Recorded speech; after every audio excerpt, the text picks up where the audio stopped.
Ya, baik ya, teman, kita lanjutkan ya pembahasan soal simulasi TKA Matematika Wajib. Nah, sekarang kita sudah sampai di soal nomor 16. Diperhatikan soalnya. Diketahui sin A sama dengan 1/A dan A ini merupakan sudut tumpul ya. Yang ditanyakan di sini adalah nilai cos A. Nah, di sini teman-teman, kalau misalkan kita menjumpai soal seperti ini ya, ada perbandingan trigonometri, sin cos tan seperti itu, maka langkah yang pertama yang teman-teman semua harus lakukan adalah kita menggambar terlebih dahulu segitiga siku-siku, ya. Jadi misalkan kita buat segitiga siku-siku seperti ini, ya. Nah, sudut A di sini bebas ditempatkan di mana saja ya. Misalkan di sini sudut A-nya. Oke. Nah, di sini kan sin A sama dengan 1/A. Sin itu kan berarti perbandingan antara sisi depan dengan sisi miring, gitu ya. Berarti di sini 1, di sini A-nya. Nah, untuk menentukan sisi yang lainnya, kita bisa menggunakan teorema Pitagoras. Berarti sisi yang di samping ini adalah A kuadrat dikurangi dengan 1 kuadrat, gitu ya. Berarti kita dapat akar dari A kuadrat dikurang dengan 1. Nah, sekarang ada istilah sudut tumpul, ya. Sudut itu kemungkinannya cuma dua ya, ada sudut lancip dengan sudut tumpul. Nah, ini tambahan ya, ingat. Oke, ini 3 tanda serunya penekanannya jelas. Kalau misalkan sudut tumpul ya, sudut tumpul itu berarti sudut yang lebih dari 90 derajat dan kurang dari 180 derajat. Atau kalau kita kaji lebih dalam, itu ada namanya daerah kuadran ya, itu kuadran kedua kalau sudut tumpul. Nah, kalau di sudut tumpul itu atau kuadran kedua, begini sifatnya, hanya sin yang bernilai positif. Seperti itu ya. Kemudian cos dengan tangin itu adalah bernilai negatif seperti ini. Kemudian yang satunya adalah ada namanya sudut lancip, ya. Sudut lancip di sini. Kalau sudut lancip itu adalah sudut yang kurang dari 90 derajat dan lebih dari 0, seperti itu. Nah, kalau sudut lancip itu semuanya positif. Sin kostannya itu bernilai positif. Saya singkat saja ya, all atau semua bernilai positif. Sin kostannya positif, gitu ya. Oke, kita kembali ke sini. Cos A berarti karena di sini sudut tumpul itu ya sudut tumpul yang digunakan dan cos tadi itu kan kalau cos negatif. Berarti kita langsung beri tanda negatif di depannya. Ini langsung salah. A dengan B ini salah. Seperti itu ya, karena tidak ada negatifnya. Begitupun dengan C, Charlie. Yang tersisa adalah delta dengan error. Cos itu kan sami ya, samping per miring. Sampingnya adalah akar dari A kuadrat dikurang 1 per miringnya adalah A. Jadi jawabannya yang delta, gitu ya. Oke, saya kira jelas ya untuk nomor 16 ini. Coba kita lanjut ke soal nomor 17, dipahami dulu soalnya.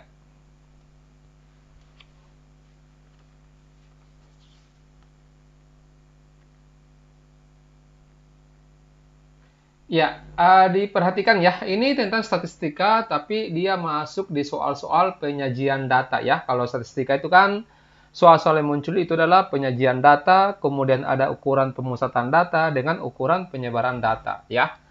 Nah, coba kita lihat.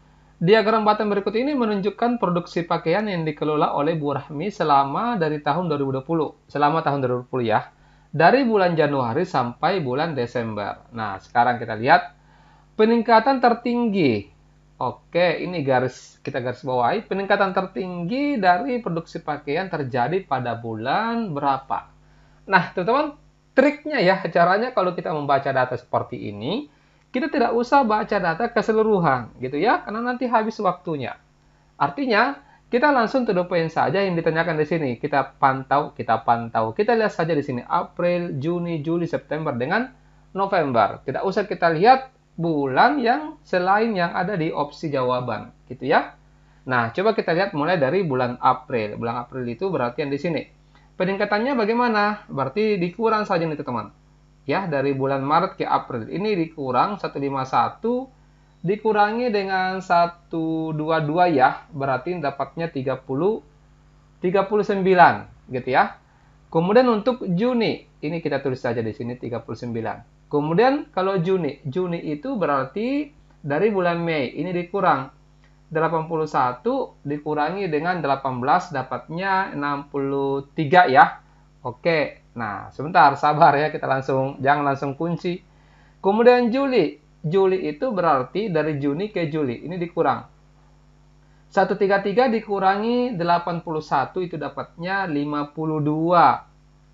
Oke. Nah, kemudian bulan September. Bulan September berarti dari Agustus ke September ya. 166 dikurangi dengan 150 itu dapatnya 16. Oke, ini sudah pasti bukan ya. November. November itu berarti Oktober ke November. 153 dikurang 87 dapatnya 66 ya. Oke. Berarti peningkatan yang paling besar itu ada di bulan November, yaitu sebanyak 66 produksi pakaian. Bisa ya dipahami?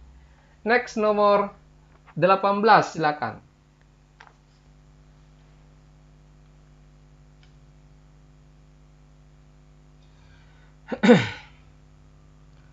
Oke, saya kira teman semua sudah mendapatkan pencerahan ya untuk soal ini. Ini merupakan tentang ukuran data berkelompok. Yang ditanyakan adalah modus. Ini kita sering jelaskan ya di soal-soal sebelumnya ataupun di playlist yang membahas tentang statistika. Bagaimana cara menentukan modus? Yang pertama adalah kita cari dulu di mana kelas modusnya. Kelas modusnya atau interval modusnya. Dilihat dari frekuensi yang terbesar, yaitu yang di sini. Gitu ya. Berarti kelas modusnya itu adalah ada di 64 sampai 66. Nah, inilah letak kelas modus. Gitu ya. Nah, sekarang kalau kita sudah tahu kelas modusnya, berarti kita bisa langsung pasang rumusnya, yaitu modus sama dengan TB ditambah dengan panjang kelas dikali S1 per S1 ditambah dengan S2. Oke? Nah, TB itu TP bawah. TP bawahnya kelas modus. TB itu rumusnya adalah batas bawah dikurangi dengan 0,5. Batas bawahnya itu kan 64 ya. 64 dikurangi dengan 0,5 dapatnya 63,5. Nah, sekarang untuk menghitung panjang kelas. Sering saya jelaskan juga ini bagaimana cara menghitung panjang kelas. Panjang kelas itu dirumuskan dengan batas atas dikurangi dengan batas bawah ditambah dengan 1. Yang mana itu batas atas, batas bawah? Semua bilangan yang di sebelah kanan namanya batas atas. Semua bilangan di sebelah kiri namanya batas bawah, ya. Jadi batas atasnya itu 66 dikurangi dengan 64 ditambah dengan 1. Kenapa tambah 1 ini, Kak? Karena ini cara siluman ya. Kalau misalkan cara biasanya itu adalah bukan. Untuk menghitung panjang kelas itu, cara biasanya seperti ini. Kalau menggunakan TP atas ya, TP atas dengan TP bawah, yaitu TP atas dikurangi dengan TP bawah. TP atas itu rumusnya batas atas ditambah dengan 0,5. Nanti pasti hasilnya akan sama. 66 dikurangi 64 itu kan 2 ya. 2 tambah 1 berarti 3. Nah, ini 3. S1 adalah frekuensi kelas modus dikurangi frekuensi kelas sebelumnya. Berarti 9 dikurangi 6, 3. Kemudian ini S1, 3. S2, frekuensi kelas modus dikurangi frekuensi kelas setelahnya. 3 juga ya, tidak apa-apa. Ini sama. 63,5 berarti ditambah 3 kali 3, 9. 9 per 6 berarti dapatnya 63,5 ditambah dengan 9 per 6 ini atau 3 per 2. Itu 1,5 ya. Berarti 63,5 ditambah 1,5 dapatnya 65. Jawabannya Charlie. Ya. Oke, jelas ya untuk nomor 18. Next, nomor 19. Silakan dipahami dulu soalnya.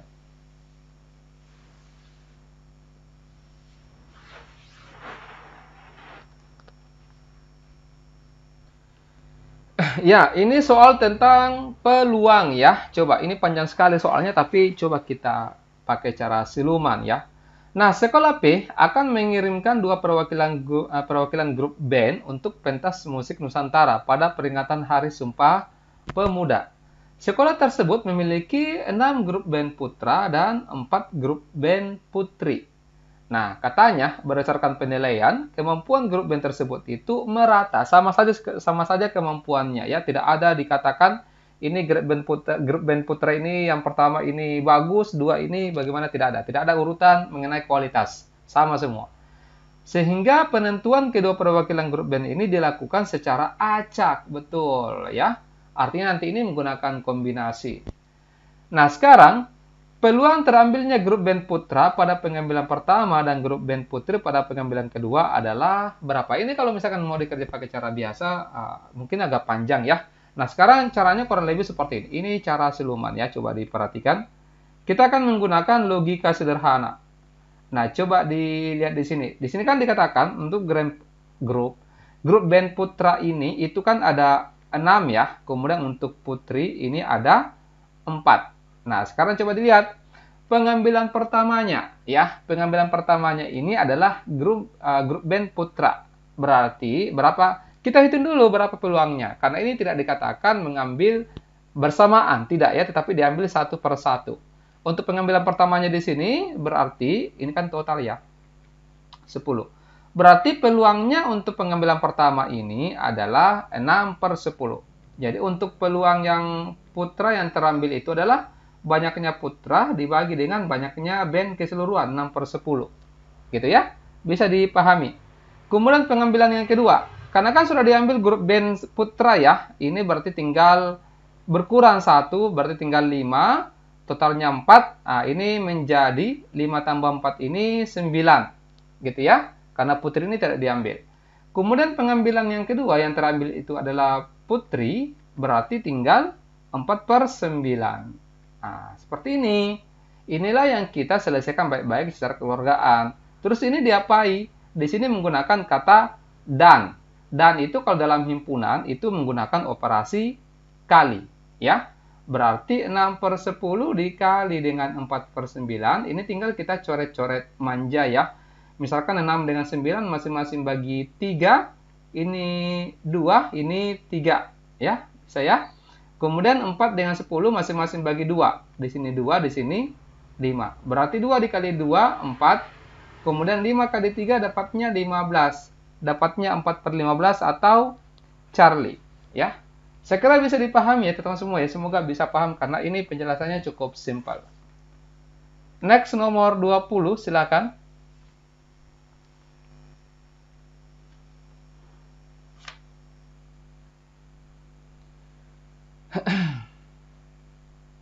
Ya, nomor 20 di sini diketahui persamaan kuadrat 3x kuadrat dikurang 9x ditambah dengan 6 sama dengan 0 memiliki akar-akar x1 dan x2.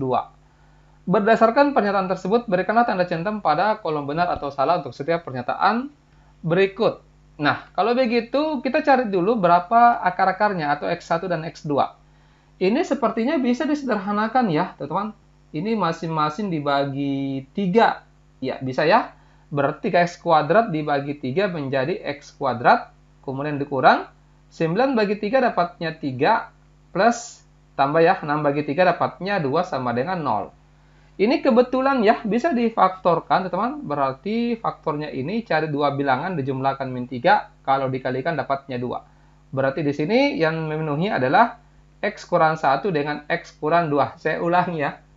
Cari dua bilangan dijumlahkan dapat min 3, kalau dikalikan dapatnya 2. Berarti min 1 dengan min 2. Oke? Nah, berarti kita dapat di sini x-nya sama dengan 1, ini x-nya sama dengan 2. Penempatan x1 dan x2-nya tidak ada ketentuan ya. Jadi kita urutkan dari yang kecil saja seperti itu. Katakanlah ini x1, ini x2. Apakah tidak bisa ini x1, ini bisa ini x2? Bisa saja dibolak-balik ya, karena tidak ada ketentuan di sini bahwa x1-nya harus kecil atau x2-nya harus besar seperti itu gitu ya. Nah, sekarang tinggal kita masukkan di sini. Berarti x1-nya kan 1 ya. Terus x2-nya 2. Ini kalau dikalikan sama dengan 2, tidak sama dengan minus 2. Berarti ini salah. Nah, kemudian apakah x1 per x2 ditambah dengan x2 per x1 sama dengan 5 per 2? Coba kita uji guys ya. X1 sebentar ya, x1 per x2. Kita tulis dulu soalnya ya, pelan-pelan. Nah, di sini x1-nya kan 1, x2-nya itu 2. Ditambah dengan x2-nya 2, x1-nya 1. Ini kalau kita selesaikan kan kita samakan penyebutnya ya. Kita menggunakan rumus perkalian kupu-kupu ya. Yang ini kita kali, ini dikali, yang ini dikali. Oke. Nah, sekarang berarti 2 dikali 1, 2. Kemudian 1 kali 1, 1. Ditambah 2 kali 2, 4. 1 tambah 4 ini 5/2. Ini benar. Ya, benar ternyata ya. Kemudian yang berikutnya di sini. Persamaan kuadrat baru yang akar-akarnya X1 per X2 dan X2 per X1 adalah apakah di sini? Nah, sekarang seperti ini. Kita cari dulu berapa nilainya ini ya. Kalau X1 per X2 itu kan tadi sudah ya. Ini 1/2. Nah, kemudian menggunakan kata dan. X2 per X1 berarti 2 per 1 atau 2. Nah, bagaimana rumus menyusun persamaan kuadrat baru? Rumus menyusun persamaan kuadrat baru itu adalah seperti ini. X kuadrat dikurang dengan jumlah akar-akar alfa tambah beta. Katakanlah alfa tambah beta itu akar-akar yang baru ya. X ditambah dengan alfa dikali beta sama dengan 0.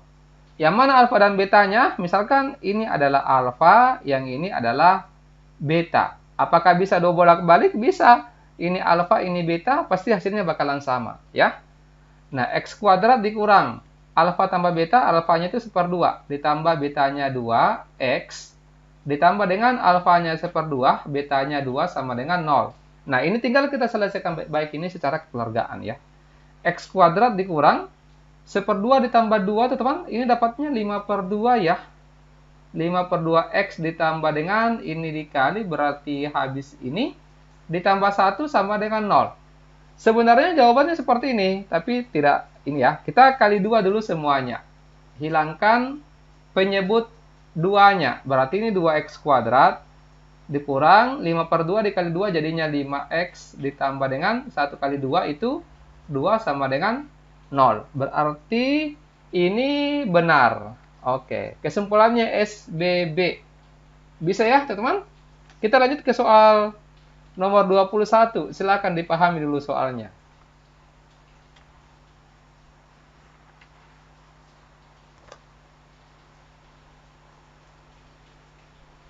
Ya, kalau tadi itu adalah soal tentang persamaan kuadrat, maka ini adalah soal tentang fungsi kuadrat, ya.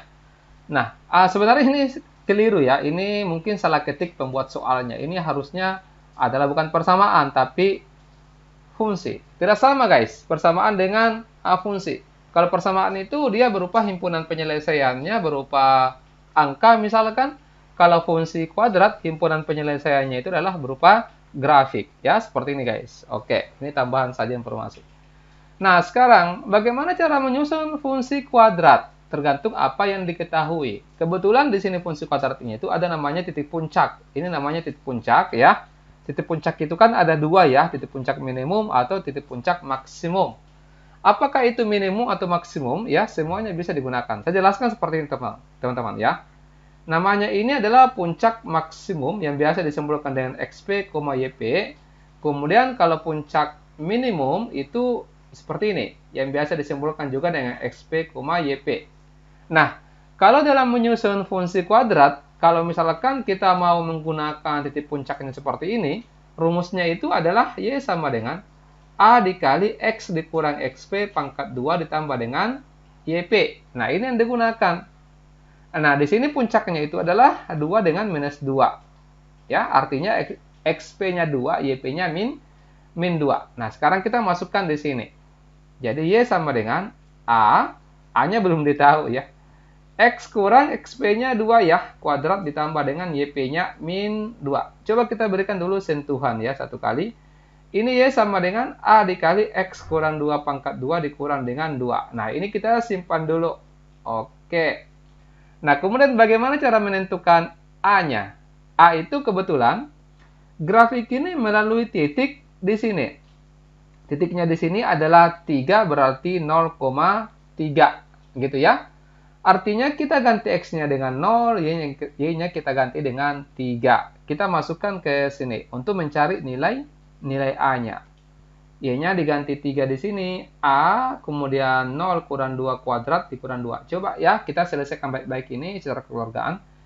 Minus 2-nya pindah ruas ke kiri dulu ya. Jadi 3 tambah 2, 5. Kemudian 0 kurang 2 itu kan minus 2 ya. Minus 2 kuadrat, 4. Berarti 4A. Bisa? Berarti A-nya di sini adalah 5/4. Nah, sudah. Ini kita masukkan ke sini. Kita ganti A-nya dengan 5/4, berarti di mana kita tulis, guys? Ya, di sini saja. Jadi Y sama dengan 5/4, ya, dikali X kurang 2 kuadrat kurang 2. Ini mesti diselesaikan ya, karena kita akan mengarah ke sini. Berarti di sini 5/4, ini kita jabarkan ya, X kuadrat dikurang 2 kali X, 2X dikali min 2 itu min 4X ditambah dengan 4 dikurang 2. Jadinya ini kita kali ke dalam, ini 5/4 X kuadrat dikurang 5/4 dikali 4, berarti 5 kali 4, 20 bagi 4, 5X ditambah 5 lagi, dikurangi dengan 2. Gitu. Jadi, hasilnya 5/4 X kuadrat dikurang 5X. 5 kurang 2 dapatnya 3. Jadi, jawabannya di sini adalah yang mana yang sesuai? Bravo, ya. Oke, teman-teman. Bisa dipahami ya? Next lagi nomor 22. Silakan.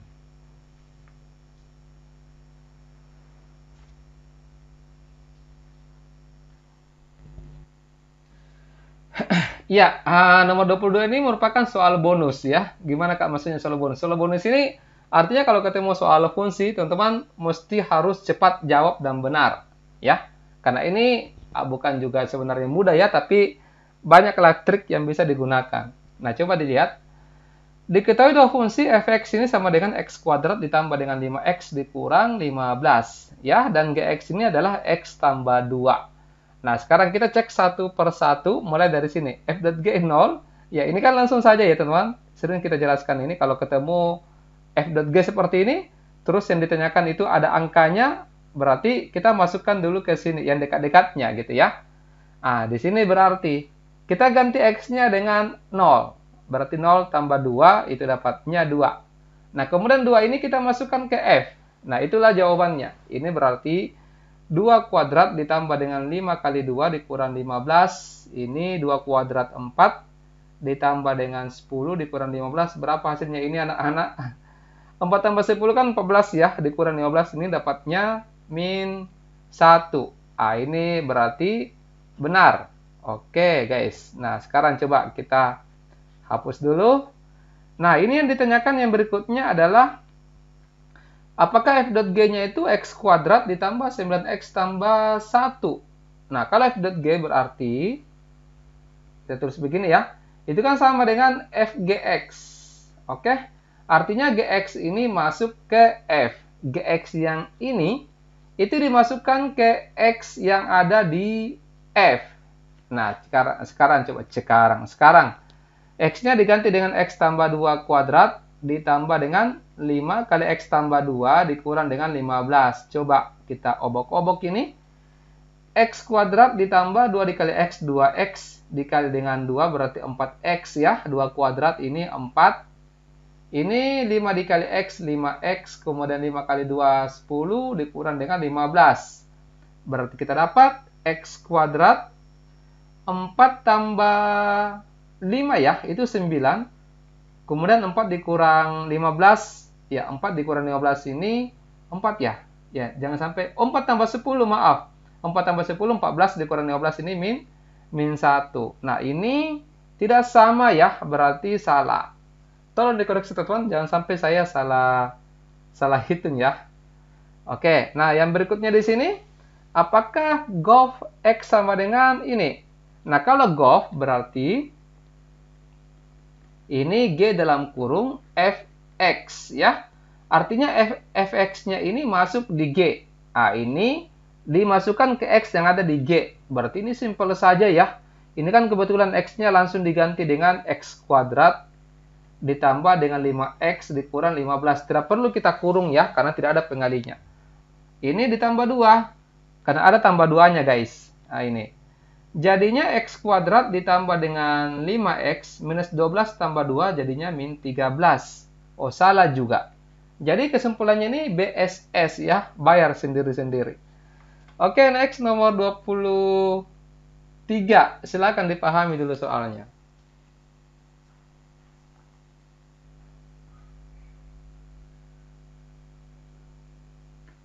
Ya, ini masih soal fungsi menentukan inverse ya. Nah, untuk soal ini kita bisa menggunakan ya dua cara siluman ya. Nah, sekarang coba cara siluman yang pertama. Oke, cara siluman yang pertama seperti apa, Kak? Nah, ini kan menentukan inverse untuk fungsi pecahan ya. Bentuk umumnya kan seperti ini, teman-teman.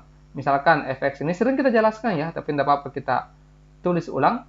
Ax tambah b per cx ditambah dengan d, maka inverse-nya ini adalah A dengan D ditukar ya, seperti ini. Tetapi dilawankan tandanya. Nah, teman-teman pasti ingatlah ini ya, sering kita kerja soal begini. Min dx ditambah dengan B per cx dikurangi dengan A. Tetapi yang ini kita sejajarkan dulu x-nya ya. Ini kan tidak sama ya. Harusnya ditulis seperti ini. 4x kurang 7 sama per min x ditambah 3. Nah, ini kan kalau begini sudah bisa tarik kesimpulan gitu ya. Jadi f inverse x di sini sama dengan 3 ini naik ke atas jadi minus min 3x dikurang 7 per min x 4 ini turun ke bawah jadi kurang. Nah, seperti ini. Berarti di sini tinggal dicari f inverse 0. Jadi kalau f inverse 0 berarti tinggal diganti x-nya dengan 0 ya. Berarti kalau x-nya 0 itu ini langsung habis ya. Karena diganti 0. Nah, berarti tinggal min 7 di atas, min 4 di bawah. Minusnya bisa dicoret, dapatnya 7 per 4. Jawabannya error ya, 7 per 4. Nah, cara siluman yang kedua seperti ini teman-teman. Ya, coba ya. Nanti teman-teman boleh bukan bandingkan maksud saya, digunakan saja cara yang mana yang membuat teman-teman semua nyaman ya. Karena kan yang dicari itu kenyamanan, bukan ketampanan ya. Nah, ini cara siluman yang kedua. Seperti ini.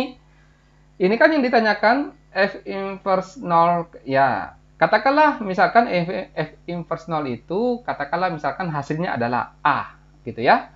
Nah, caranya itu ini kita tukar, ini masuk, ini keluar. Ya. Sehingga inverse-nya itu bisa habis seperti ini. FA sama dengan 0. Nah, ini kan yang diketahui fx adalah 4x kurang 7 per 3 kurang x ya. Nah, sementara di sini fa. Artinya, x-nya diganti dengan a. Jadi, 4a dikurang 7 per 3 dikurang a sama dengan 0. Oke, paham ya sampai di sini? Kemudian yang di bawah ini kita kali ke atas. Ya, pengalinya 0. Kalau pengalinya 0 itu apapun kalau dikalikan maka pasti 0 hasilnya ya. Jadi 4A dikurang 7, ini 3 kurang A dikali 0, ya 0. Min 7 pindah ruas ke kanan, jadi 4A sama dengan 7, ya. Berarti A sama dengan 7 per 4. Ya, hasilnya sama guys. Oke, nanti tentu semua gunakan saja yang membuat tentu semua nyaman. Next, nomor 24. Silakan.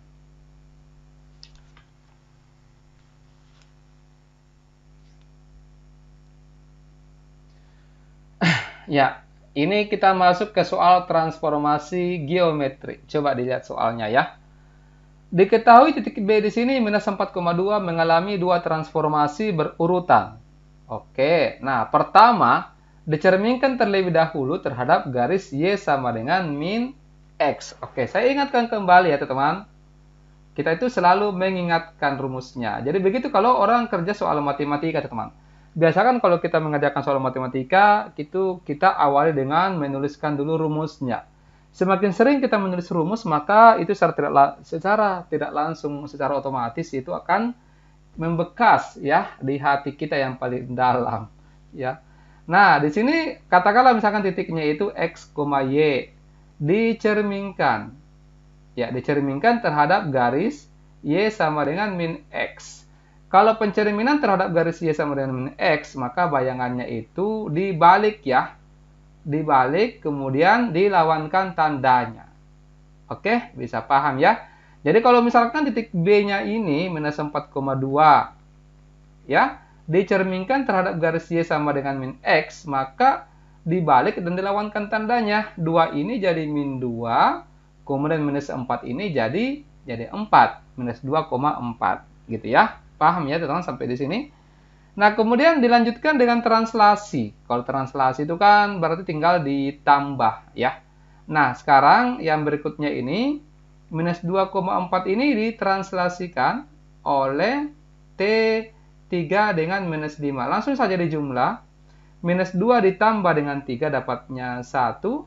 Kemudian 4 ditambah dengan minus 5 itu dapatnya min 1. Jadi jawabannya adalah delta. Ya, bisa dipahami ya teman-teman? Kalau translasi itu tinggal ditambah guys. Oke, next nomor 25. Silakan dipahami dulu soalnya.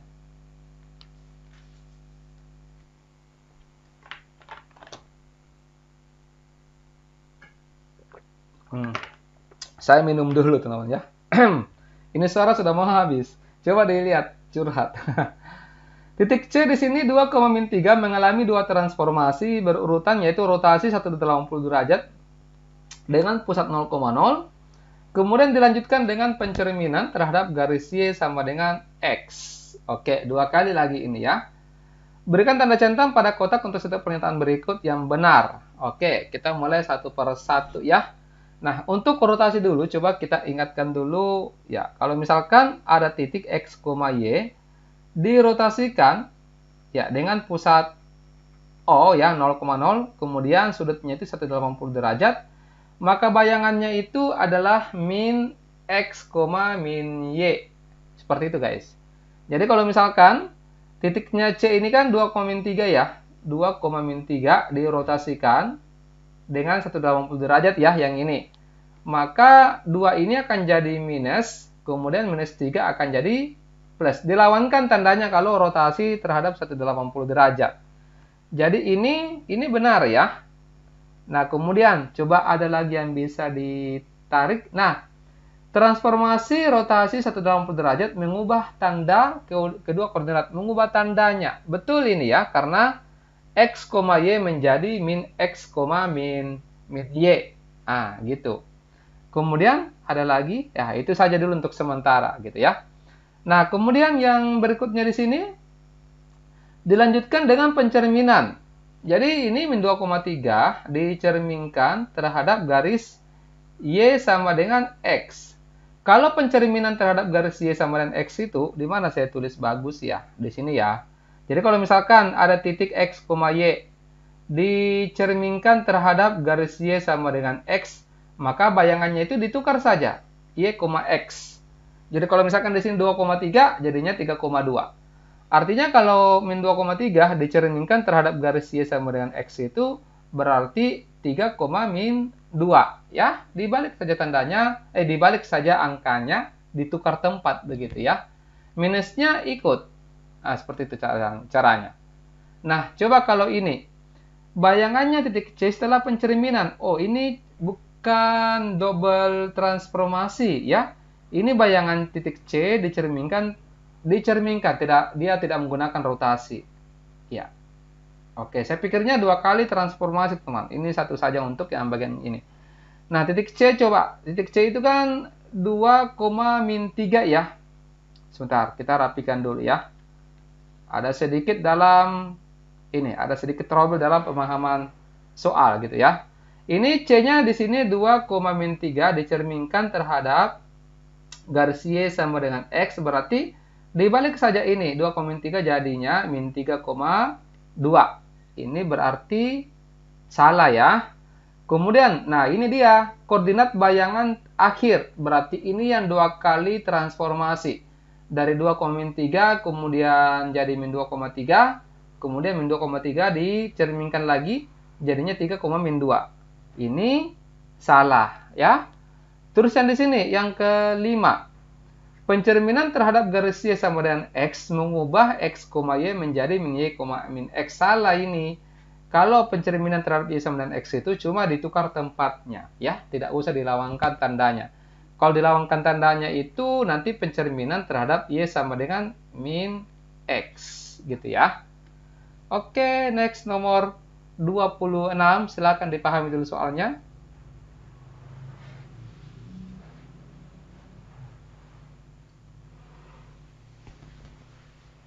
Ya, nomor 26 ini coba dilihat. Perhatikan gambar berikut. Jika diketahui besar A ini adalah sudutnya, yang ini ya. itu 5 alfa dikurangi dengan Q, dan besar sudut H ini adalah 3 alfa ditambah dengan P. Tentukanlah besarnya sudut G. Ini yang ditanyakan sebenarnya, ya. Nah, sekarang ditanyakan, apakah persamaan 1 dan 2 ini berikut cukup untuk menjawab pertanyaan berikut. Nah, langkah yang pertama yang bisa kita lakukan, coba kita abaikan dulu ini pernyataannya, ya. Ini kan sudut H dengan sudut A dengan sudut H itu adalah sudut yang berseberangan di luar. Kalau sudut berseberangan luar itu berarti besar sudutnya sama, ya. Jadi di sini A dengan H, ya, itu sama di sini. Sudut A-nya itu adalah 5 alfa dikurangi Q sama dengan sudut H-nya itu 3 alfa ditambah dengan P. Gitu ya. Nah, berarti kita kumpulkan yang sejenis coba ya. Ini dipindahkan ke kiri jadinya 5 alfa dikurangi dengan 3 alfa itu jadinya 2 alfa sama dengan, nah kemudian ini minus Q-nya pindah ruas ke kanan jadi P tambah Q. Ini kita simpan dulu ya, karena kita belum pakai yang alfanya ini. Kemudian yang berikutnya, untuk mendapatkan sudut G di sini, kita bisa menggunakan sudut yang berpelurus. Sudut G dengan H ini kan kalau dijumlahkan, itu sama dengan 180 derajat, karena berpelurus gitu ya. Artinya sudut G di sini sama dengan 180 derajat dikurangi dengan sudut H. 180 dikurangi dengan sudut H-nya di sini adalah 3 alfa ditambah dengan P, ini berarti 180 dikurangi dengan 3 alfa dikurangi dengan P, karena minusnya dimasukkan. Nah, sekarang kita mulai menggunakan alfa sama dengan 30 derajat. Ya, kita bisa masukkan dua-duanya ya. Kita bisa masukkan di sini, kita masukkan juga di situ. Jadinya ini, P tambah Q sama dengan, kalau kita ganti alfanya dengan 30, berarti 2 dikali 30 dapatnya 60 derajat. Gitu ya. Ini kita simpan dulu. Kemudian, kalau di sini kita masukkan, berarti sudut G di sini, 180 dikurangi, 3 alfanya kan 30 ya, 3 dikali 30 berarti 90 dikurangi dengan P. Ini kita peroleh G sama dengan 180 dikurangi 90, ini 90 dikurangi dengan P. Nah, sampai di sini saja teman-teman, kita tidak bisa ngapa-ngapain lagi ya, karena untuk menentukan G ini, ternyata ada variabel yang tertinggal, yaitu sudut nilainya P, variabel P, gitu ya. Nah, sekarang coba kita menggunakan pernyataan yang kedua ini. Jadi pernyataan 1 tidak cukup. Ini oke, ini jawabannya ada kemungkinannya B ini ya, pernyataan 1 saja tidak cukup. Nah, kita abaikan dulu.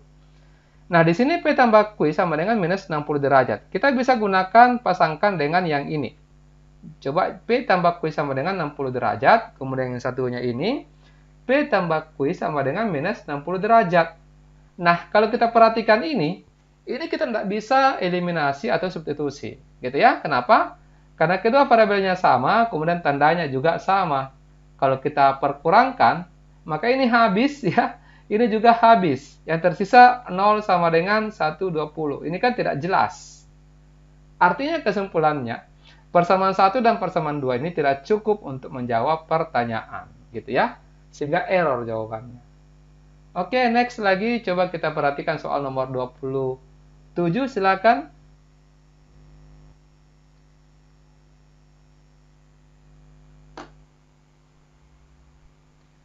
Ya, nomor 27 ini kita simpan dulu ya. Nanti di pembahasan berikutnya kita akan bahas.